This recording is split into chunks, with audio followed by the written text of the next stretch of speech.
Okay, today we're going to be starting the opening Mishna Beruras of all of hilchos Shabbos and Siman Reish Mem Beis. We're going to just go right into it. We'll start with the Shulchan Aruch over here, who says that afilu mishasorech la'acherim, even someone who needs someone else. This is talking about an individual who needs financial assistance. Im yesh loy ma'at mishalo, if he has a little that belongs to him, sorech lezarez atzmo, he needs to quicken himself. L'kabed es Shabbos, to honor Shabbos. In other words, if someone has a little bit of money, so he needs to already be proactive about his spending habits, and therefore he should spend a little bit towards Shabbos in order to honor it. And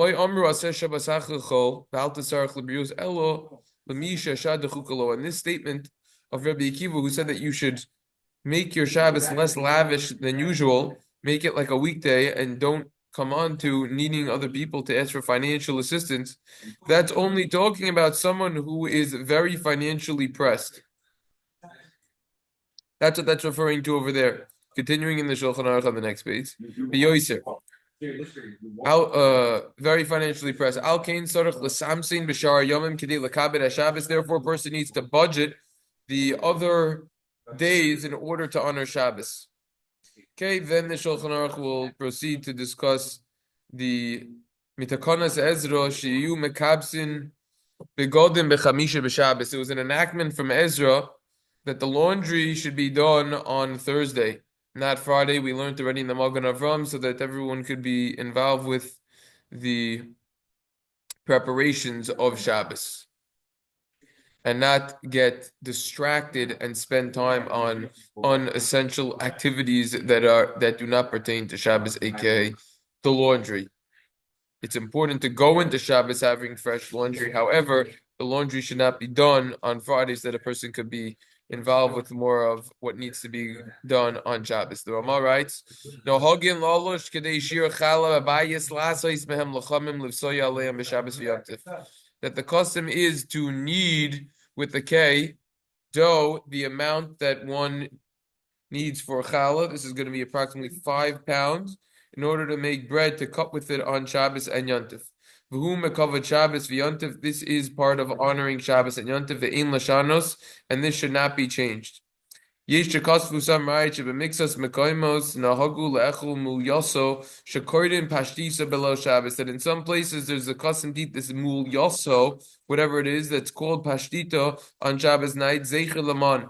This commemorates the man shahayim machusa lamalu lamata, which was covered from above and from below. Below ra'isi lachosh lazeh, but says the Rama, I did not see anyone who is careful with this matter.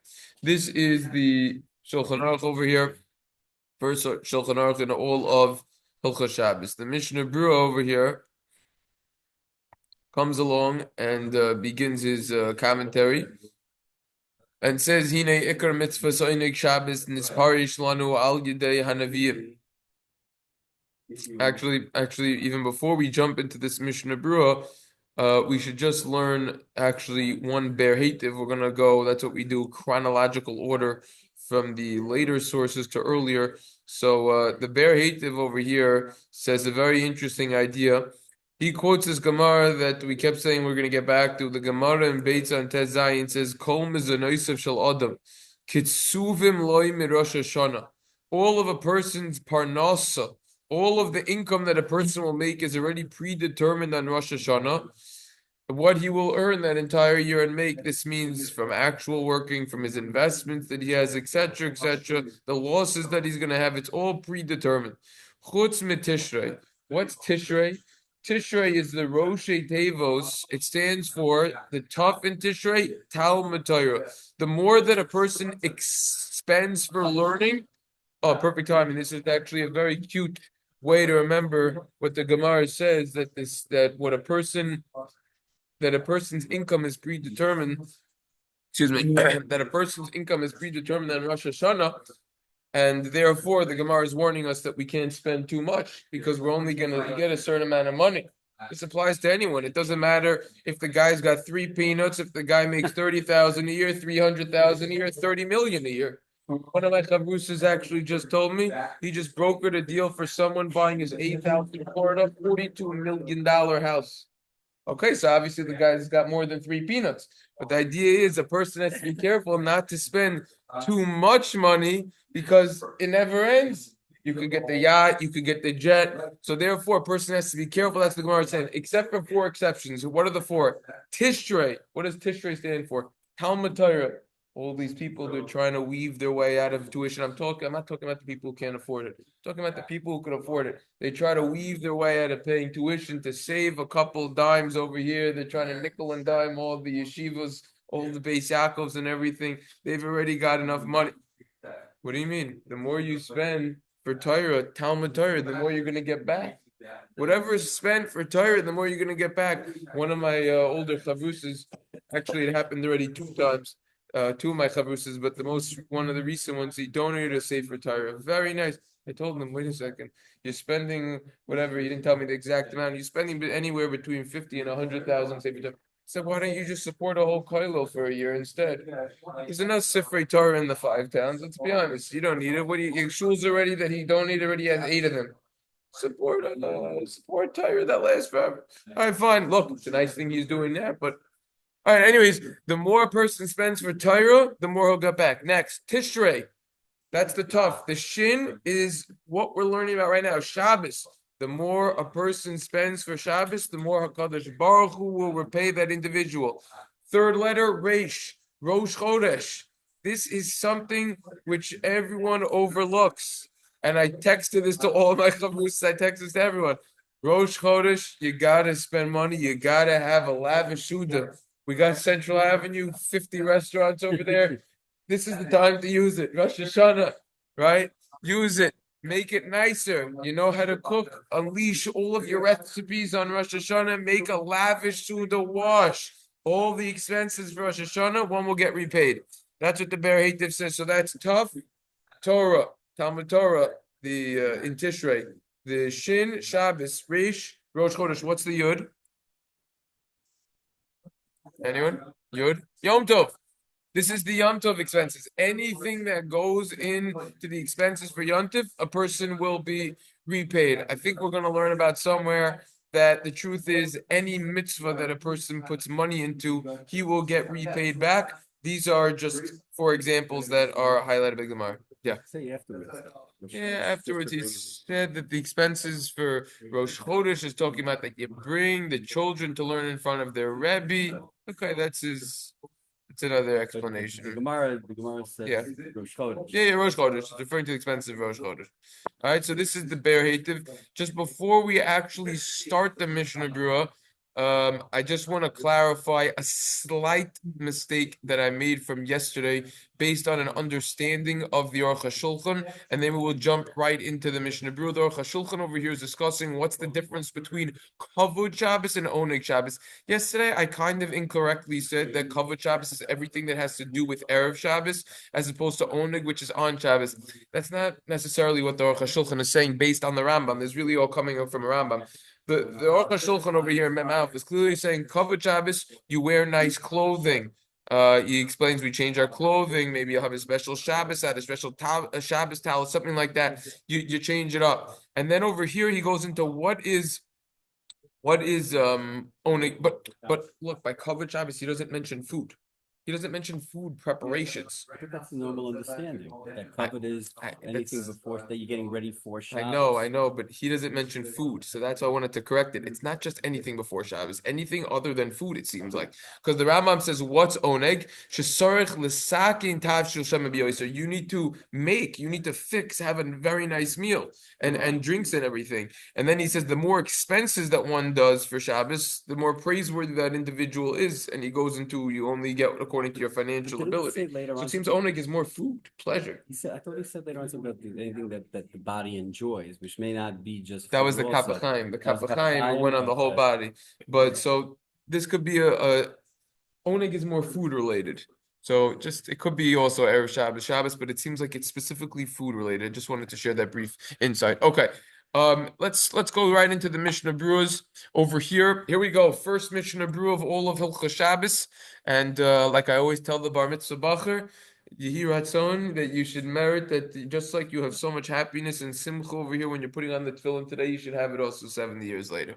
That's the same thing. We learned first Mishna Berura. Always easy to start off a sefer with the enthusiasm, but it's you keep going. That's the hard part. That separates the men from the boys. Okay, Mishna Berura. Hine Iker mitzvah oneg Shabbos. Nispari shlanu al yedei nevi'im. Here's a history lesson. The main mitzvah of oneg Shabbos is explained to us by the Nevi'im. Zoom it in so we don't need to squint over here. Kemo shenemar v'karasa l'Shabbos oneg. Like the pasuk says that you shall call Shabbos an oneg a pleasure. V'yesh poskim shesvir lahu the ikaru min Torah. Some say that this mitzvah of oneg Shabbos is actually from the Torah. Shabbos hu b'klal mikri kodesh, because Shabbos is included in the category of you shall call it holy. Shnemar, as the pasuk states, we're going to be actually, this is an upcoming Parshas Emor Chav Gimel. B'yoyim hashvi on the seventh day, Shabbos on mikri kodesh. It's going to be a Shabbos. Mikri kodesh perishu chazal b'sifra.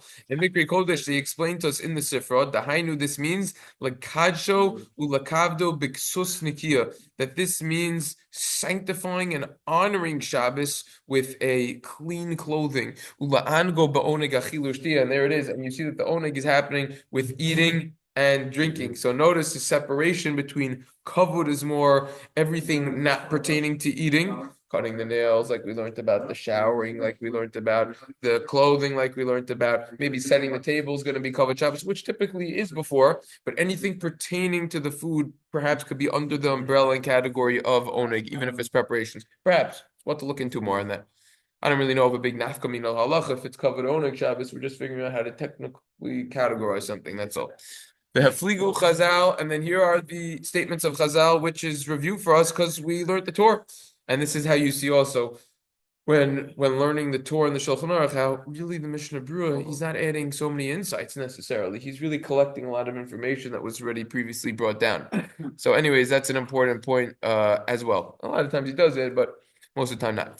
Befligu Chazal, the Gemara in Shabbos, Kufiyah Chesed, Me'od b'mitzvah zo, with this mitzvah. But when they said, Kol ha'aneges Shabbos, noisnim lo nachala b'li mitzadim. Whoever honors Shabbos, he's going to be given an inheritance without borders, borderless inheritance. V'nitzol meshibod malchios, and he will be saved for the subjugation of kingdoms. V'zoicha v'rzel ashiras, he will merit wealth. V'ayin sham od kama ma'amar ben Yizel. Look over there, more statements, that which Chazal say. The Mishna Berura does not over here say why a person will merit all of this. Remember what we learned last time. Anyone? Why will you merit all of this on Shabbos? Why you merit Bali Mitzarim and no Shibagalios? Yeah, all of these things. Yeah. Yeah, correct. Because you're showing your emunah that Hashem created the world. That is correct. So why do you merit these things? So it's measure for measure, right? That was the Maria Vuhav in the Beis Yosef. What's the measure for measure? You're spending, you're doing something that's borderless, so now you're going to get repaid like that. It's measure for measure. Person's accepting the yoke of Shabbos, it's difficult, right? We saw the Lavush was saying that a lot of times a person's traveling and then suddenly they have to stop for Shabbos. That's very difficult. Shabbos is time. You got to shut everything off. You got to just think. Habatala maybe dilushimum. If a person isn't learning Torah, if he's not doing something on Shabbos that's positive, it's going to bring to a bad mental state. Just sitting around doing nothing brings to a bad mental state, the Mishnah Ksuba says. So Shabbos has many tests associated with it. It's very difficult. Oh, a person now is accepting the yoke of Shabbos, he's going to be saved from other yokes. That's the measure for measure. Okay, this is the idea over here, and now the Mishnah Berura will actually continue over here. Now, regarding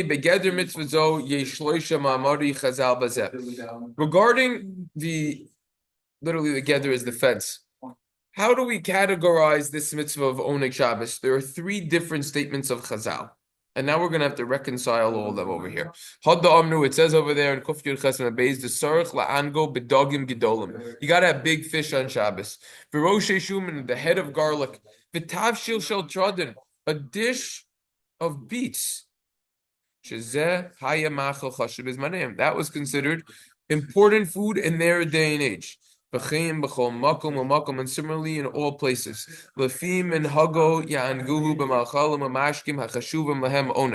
Any place according to the custom, you should honor it with food and drinks that are very important.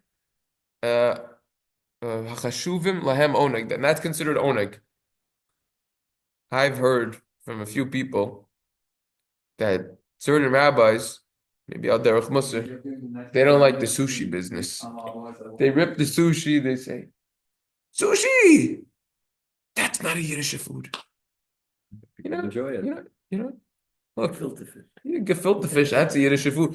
In fact, my great-great-grandfather has a piece. Why did it come from, where did it come from gefilte fish? Why does everyone eat that? Here's a whole piece because he said there's no bora or shiloh. That's No why they bones, gefilte right. shiloh. Yeah, we discussed that, no bones, we discussed it in a bit. But the rabbis, this is what I was told. The rabbis say, sushi. It's Far more beautiful. not a Yiddish food. But if people enjoy it, This that's is the what they point. said. It's oneg. So the point that I want to make over here is that, look, we're learning a Mishna Berura. All right, Mishna Berura is halacha. All right, we're not talking about Musar. We're not talking about hashkafa. We're learning halacha. What does it say over here? It says over here. Here's the line right over here. Every single place, lafim in hago yanguhu, machal mashkem. Any place, whatever you do, whatever you get pleasure from, that's how you should do it. Look, you want to talk about Alpi Hashkaf or a Musser, you should go with the Heimische foods and you should stick with the cholent and the kugel and the gefilte fishes, etc. Okay, fine. But if a guy doesn't like that, so then let the guy have what he wants. That it's big CD. Well. Did we ever milchik Sudan shop? I don't know if we got to that. Dairy versus meat. It depends. I mean, we never discussed because of oneg. We're gonna maybe see if that's gonna come up in the sim. That didn't come up. We never discussed I don't that think really, we ever right? discussed that. Yeah, we didn't discuss that. Amazing that. How did we not discuss that already? Wow. Okay, so maybe We it's gonna talked come about up that in the the sim. second meal is supposed to be the most hush of food, and whenever you have 100%. it, Wait, we didn't discuss what? Didn't discuss what? Having a milchik suda on Shabbos. We didn't discuss that ever. The Why, halacha. why would that? Why would that be? Okay, was it? If Why you're would allowed we? to, what do you mean? If you like You're allowed milchiks. to. If you like milk, We, look, but I think we have spoken. We've spoken about having flesh. It's like you have to have flesh, right? I don't think think we we've touched discussed about. I don't know if have to. didn't we discuss that? So I'm gonna check my notes. No. I'm gonna check my notes. I'm gonna check my notes to see if we discussed that. We spoke about cholent. I know we We spoke spoke about. about I feel like we touched upon it actually over there. I you feel like can't we have did. two. I'm gonna check my notes over there. I feel like we might have touched upon, but I want to mention one thing over here. There's a whole shaila halachically if it's permissible to be a vegetarian. In short, Rabbi Eli Mansour, Rav in Brooklyn, he has a sefer that he wrote called "Living a Torah Life," which is basically a bunch of different essays. Essay sounds like an English word. It's long Torah topics that he discusses, and he has a beautiful piece on vegetarianism, I think it's pronounced. And he basically says if a person is doing it because of the animal rights thing and they believe you shouldn't kill an animal, all these things, that's an issue, halachically. But if a person is doing it because they just don't enjoy They don't enjoy meat. they don't enjoy meat, so then you can do a vegetarian. Comes out, look, for us, Impossible. obviously, we all like meat, right? We're good old fashioned men, right? Like the Gemara talks about in Shachin Kuf Tes. But if you do have someone out there who really dislikes the flavor of meat, chicken, and they just enjoy dairy more, for that specific type of person, so then the milchiks you got to go. I'm more from on You're Yom cool with Tov. Shabbos. Yeah. Yontif is more of a reason to have it, 100%. More of a reason. However, look, a person can't kid themselves. If a family now is coming along and saying, "Oh, I'm just gonna do it because it's more convenient," or "I don't want something heavy," whatever, that's already more of an issue. All right, we're gonna have to see if this is brought down what I'm saying. I'm just thinking out loud, you know. But anyways, you got to do it with whatever place you want. Ulafi shemin hastam rov bnei adam ikir inuga bebaser v'yayin mcdonald's lakachi chasim and reishnun sebez the yarba baser v'yayin mcdonald's. That's what we learned. We learned it in Siman Reishnun. It's not a shiloh. I'm telling you, we learned iteration. It just sounds too familiar. This is why you gotta have notes. Watch this. I open the notes. Siman Reishnun. Type in dairy. No, type in dairy. Cut to the chase. Dairy. Game over. Comes up. Here we go. What's this category? What's this?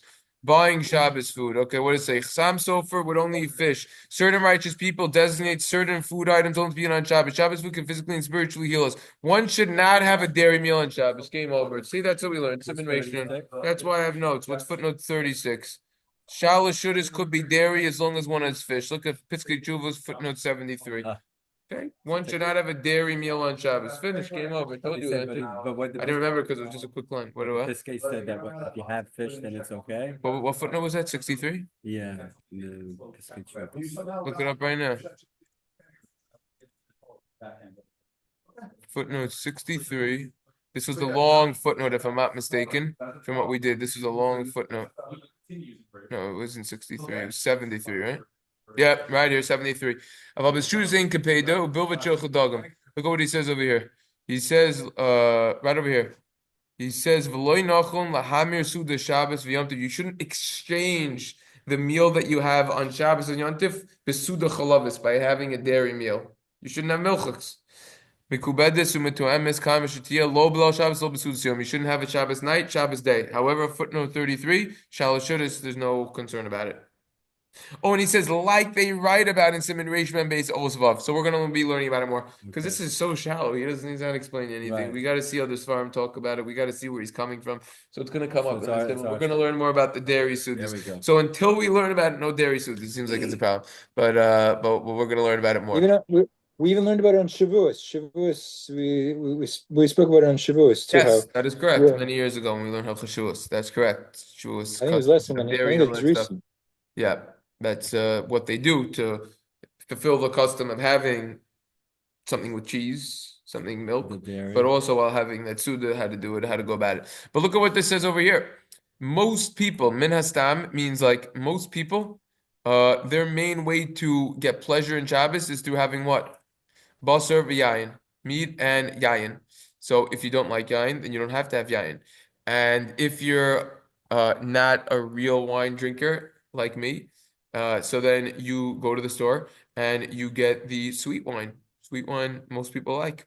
Even my little kids really enjoy the sweet wine, and they have around 10 different types of great sweet wine in the wine store next to Bingo, and they're enjoyable. So get whatever you like, do whatever you do. Something else, if you want to spice up your oneg Shabbos a little bit and you've never tried it first, I've experienced this once a few times. Mixed drinks, they're not that complicated to make them. They're recipes, they taste good. You put a little, whatever it is to spice up the Shabbos, to make it different, to make it more enjoyable. A lot of people, they don't enjoy just taking a shot of vodka.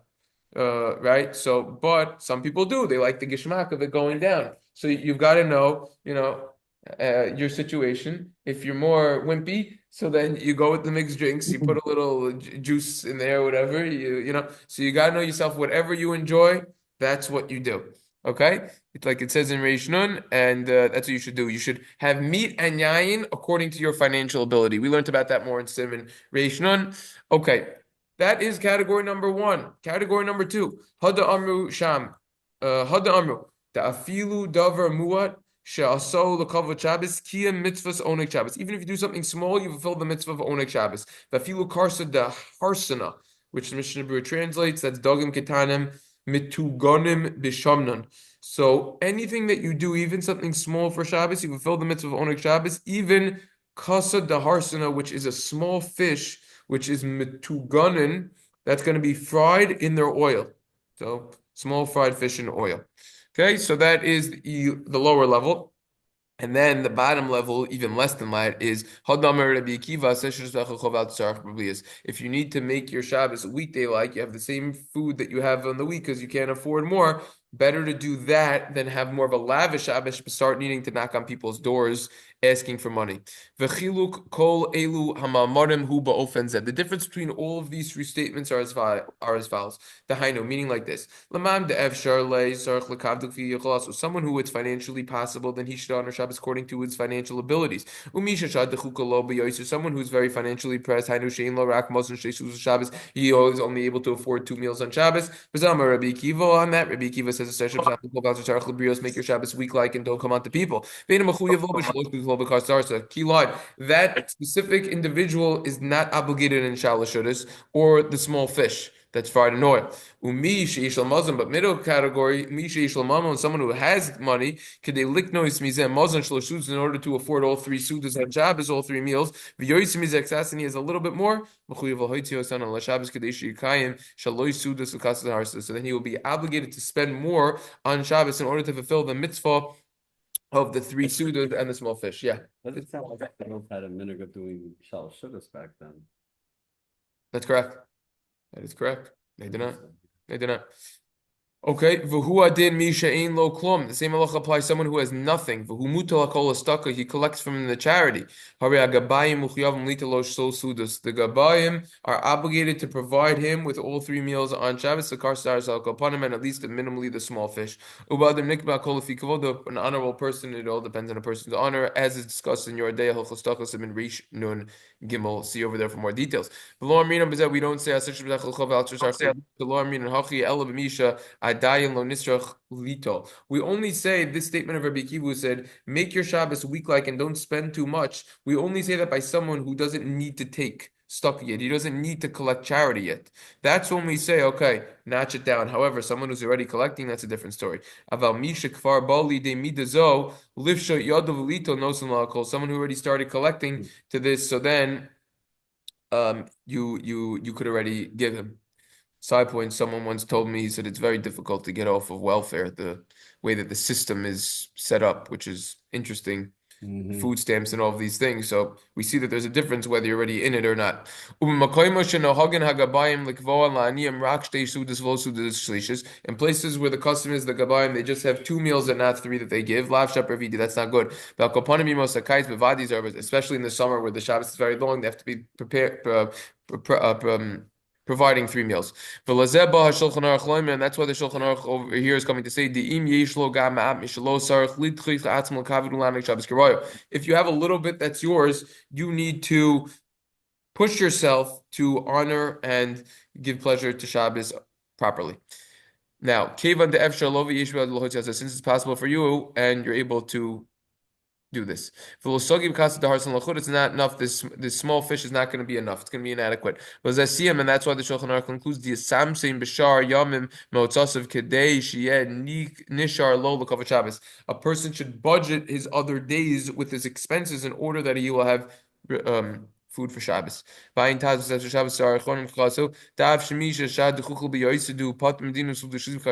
though someone who's very financially pressed is exempt from that third meal on Shabbos, Shal and the small fish, you should strive to be the middle group. Meaning to have the three sudas on Shabbos, the three meals, and to have that small fish. Just to catch up on the Shar HaTziyons over here, the Chinuch, the Beis Yosef, they all hold that kavod oneg Shabbos is midrabanan, is rabbinic in nature. But even according to them, you need to be very careful. Something midrabanan could in fact be more stringent than something from the Torah, from something midaraisa. What's he talking about? He's talking about that we saw that in the Mishna Berura, he said that some say that kavod oneg Shabbos is midaraisa. Others are saying the chinuch that the Ramban says it's midaraisa. The chinuch says it's midrabanan. Even if it's drabanan, you still have to be very careful. This is a little bit of a warning for that. That's what this is saying over here. Okay, the Shar HaTziyun then goes into other technicalities. Baruch Hashem, this doesn't apply to us, and there are plenty of organizations, Tomchei Shabbos, that do take care of this and make sure that anyone who doesn't have food does have food. One of my old chavrusas, Reb Naftali Weitz, Rabbi Spiegel's son-in-law, he's the Rav of Yishai Yisrael now. He said that he doesn't like the whole Tomchei Shabbos idea, which I hear because the way that the system is set up is you're delivering food to people who basically live around your area. So then you kind of know who needs the food, and it's embarrassing for them. Someone once, perhaps I brought that point up to someone else who was involved with, apparently the JCC over here has some sort of food distribution, and they give all people, not just Jewish, even for food during the week. And he basically kind of made a rebuttal on that because some of the people can't drive. and they can't get food. I think that the counter argument to that rebuttal would be just send them a gift card, inject money in their bank account, and now with the Uber Eats and all of the everything that we have with the deliveries, and that way it's less I guess I want to make sure embarrassing. food. They want to make sure it's used for food, so to get the gift card to the store. Get the gift card to the store, and certain stores deliver, or you could go in the store, and if he's too old or something or sick to get up and go to the store, they have deliveries. And this way, when there's a gift card, no one's going to know that it's from charity or not, and it's less embarrassing. Why don't you just have So- people from different neighborhoods giving, not from your own? You neighborhood? could- you could do it. Yeah, the Tomchei Shabbos delivers, but the problem with the Tomchei Shabbos is that it's people from the neighborhood deliver, and then you know who needs the money, and it's embarrassing for them.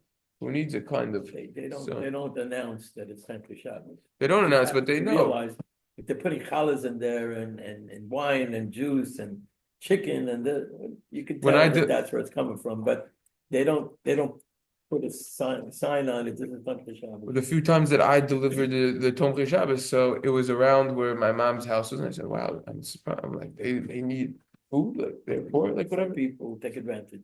Right, I understand, but it's Right. embarrassing. It's embarrassing. Or Whatever. some people unfortunately The lose ones who money. take advantage Yeah, don't really some care people about lose if it's money. embarrassing or not. Okay, sometimes do something. All I know is that the Gemara talks about, and I put up a shir on Sefer Yeshua in the second parak towards the beginning of the importance of not embarrassing someone. And the Gemara brings a story about it was Mara Ukfa that he was dropping off money at people's houses, and one of the poor people eventually said, "Who is this anonymous distributor over here?" And he almost saw him, and the rabbi he tried to run away so that he wouldn't see him and be embarrassed of who was getting money from, and he hid in an oven and he burned himself. It was still hot, it was lit before, not to cause the embarrassment.